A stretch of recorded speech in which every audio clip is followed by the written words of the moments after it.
मराठा आरक्षणासाठी जरांगे पाटलांनी पुन्हा एकदा उपोषणाचं अस्त्र उपसलंय। जरांगे पाटलांचं जवळपास 6वं आंदोलन आहे, मात्र अद्यापही मराठा समाजाला ओबीसीमधनं सरसकट आरक्षण मिळालेलं नाही। आणि यावरनं मुख्यमंत्री देवेंद्र फडणवीस, माजी मुख्यमंत्री उद्धव ठाकरे आणि उपमुख्यमंत्री एकनाथ शिंदेंमध्ये आरोप प्रत्यारोपाचा सामना रंगलाय। बघूया।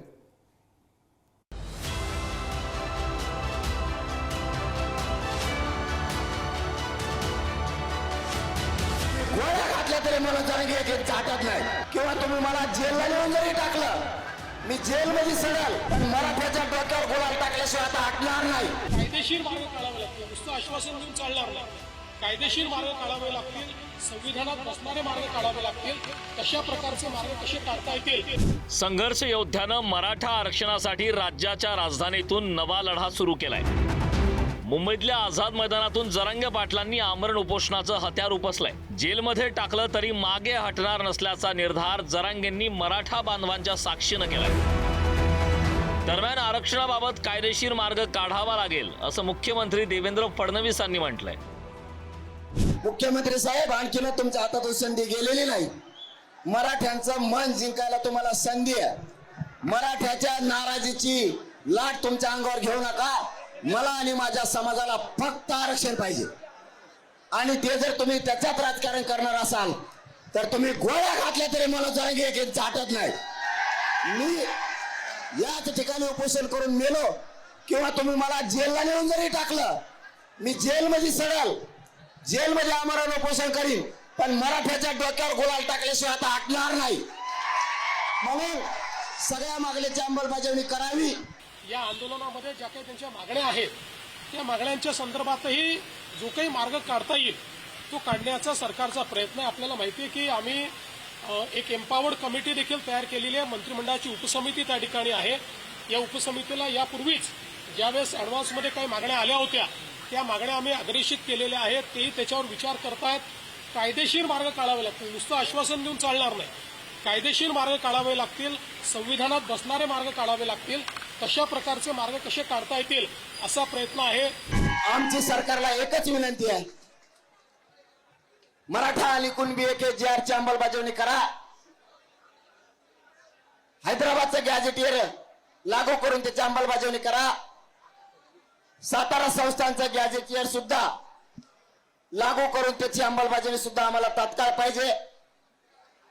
ज्या केसेस पासून बलिदान गेलेल्या कुटुंबाच्या मागण्या आहेत, या सगळ्या मागण्याची अंमलबजावणी होऊस तर मी मुंबई सोडणार नाही, ही मराठ्यांना शब्द देतो। जे योग्य आहे, कायदेशीर आहे, जे नियमात बसणार आहे, अशा प्रकारची जी काही मागणी असेल त्या बाबतीत सरकार आजही सकारात्मक आहे।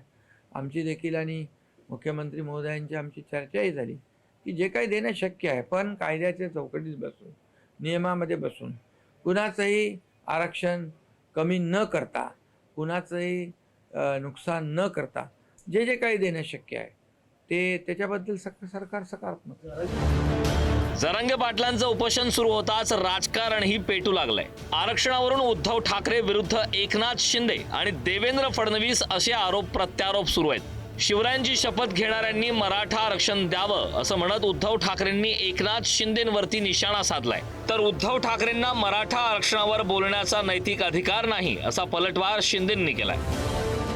आतापर्यंत या सरकारने म्हणजे अगदी फडणवीस साहेबांनी सुद्धा त्यावेळेला सांगितलं होतं की जर त्यांचं सरकार आलं किंवा असतं तर काही दिवसात त्यांनी यांना न्याय दिला असता। दुसरे एक आहेत, त्यांनी तर शिवाजी महाराजांची शपथ घेतली होती। तर आत्तापर्यंत ह्या लोकांना वापरून फेकून देण्यात आलं आणि वेळोवेळी असं म्हणतो ना आपण की त्यांच्या कोपराला गूळ लावण्यात आला। ते जे आरोप करतायत त्यांनी पहिलं स्वतःच्या गिरेबांमध्ये झाकून बघावं। आम्ही दिलेलं आरक्षण, महायुतीने दिलेलं आरक्षण ते मुख्यमंत्री असताना टिकवू शकले का? का दुर्लक्ष केलं? मग मराठा समाजाबद्दल किती तुम्हाला कळवळा आहे, किती तुमची भूमिका दुटप्पी आहे? मराठा समाजाचं आंदोलन लाखांचं झालं त्यावेळेस कोणी टीका केली होती सामनामधून, कोणी टिंगल केली होती? आणि म्हणून त्यांना तर बोलायचा नैतिक अधिकारच नाही आहे। त्यांनी तर ते आरक्षण टिकवलं नाही जे देवेंद्र फडणवीस साहेबांच्या काळात दिलं गेलं होतं। जरांगे पाटील मराठा समाजासाठी ओबीसी मधून आरक्षण मागतायत।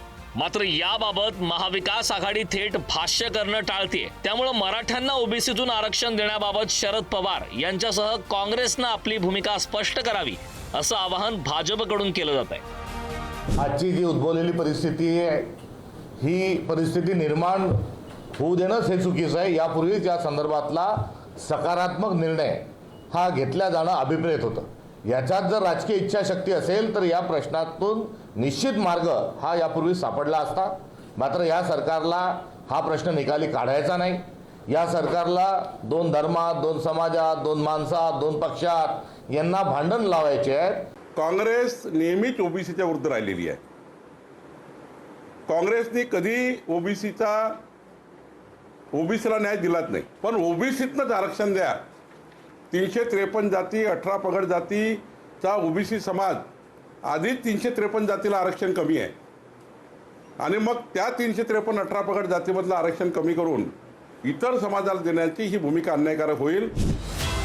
जरांगे पाटलांनी याआधीही 2024 मध्ये मुंबईकडे कूच केली होती. मात्र त्यावेळी त्यांना वाशी येथेच थांबवत वाटाघाटी केल्या. तत्कालीन मुख्यमंत्री एकनाथ शिंदेंनी सुधारित अध्यादेश जरांगे पाटलांना सुपूर्द केल्यानं विजयाचा गुलाल उधळला. मात्र मराठा समाजाला सरसकट ओबीसी मधून आरक्षण मिळालं नाही. त्यामुळे आता जरांगे पाटलांनी थेट मुंबई गाठली आहे. अशा परिस्थितीत मुख्यमंत्री देवेंद्र फडणवीस कसा तोडगा काढतात याकडे राज्याचं लक्ष लागलंय. ब्युरो रिपोर्ट, पुढारी न्यूज.